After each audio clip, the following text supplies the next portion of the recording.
Hello and welcome. My name is Eva, master's level professional in the field of psychology, author, and international book coach. And I am excited because today we are talking about the memoir. So we will discuss what it is and how you can write an amazing story. So let's get started with the definition. What is a memoir? Well, it is a French word that means memory or reminisce. So it is a true account of a specific event or time frame in a person's life, and it may tend to surround a theme.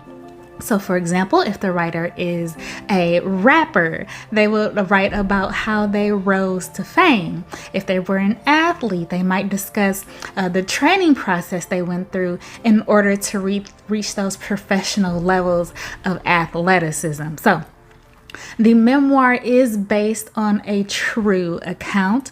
So people often come to me and they say, I want to write a memoir, but not all of it is going to be true.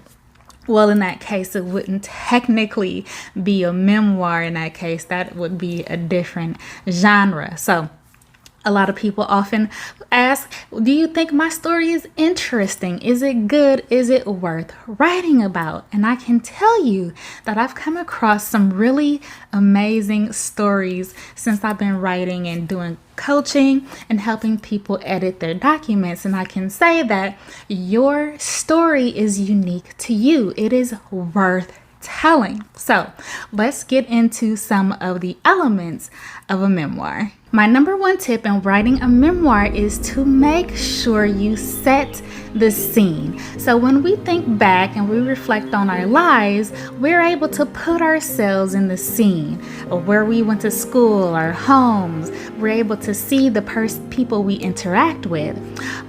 Your readers are living through your experience. So you want to make sure you use as many details as possible. My number two tip for writing an amazing memoir is to make sure you appeal to people's emotions. You want to strike a chord with the humanity in other people.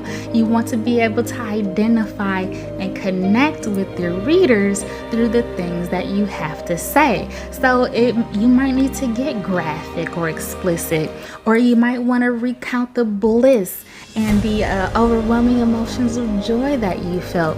Make sure you spare no detail with appealing to that which connects us all. My number three tip is to make sure you discuss the impact the time frame or event had on you, behavior-wise, mentally, and emotionally. How did you change throughout this process or event? Did you have a different worldview altogether, or was it sort of gradual steps or revelations that you were able to experience that got you from where you were prior to the event and then where you ended up after the event or after the time frame that you're speaking of? So, for example, I'll use again an example of an athlete. What is your training look like? How difficult is it? What time do you have to get up in the morning? How are your behaviors different from that of your peers? You want to discuss, are there any times that you wanted to give up? And what did you learn when you didn't give up? What did you learn when you tried your best and gave it your all? Make sure you discuss the impact, the long-term effects of this event or era that you are discussing. Number four, make sure you mention any characteristics that you may have developed early on that got you to your ultimate goal or helped you overcome any adversity. So for example, I'm reading Taraji P. Henson's book, Around the Way Girl. I love it, by the way. I'm going to do a video all on her memoir. But she discusses her ambition, her love for singing early on, her love of being in the spotlight.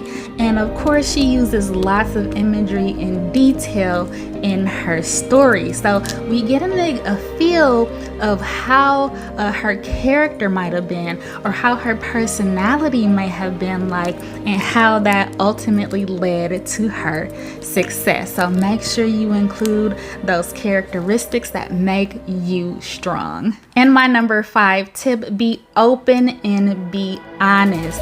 If you're going to tell your tale, let it be the authentic version of yourself, no matter how raw or real you think it might be. Let your audience share in your experience. This is the whole point of telling your story.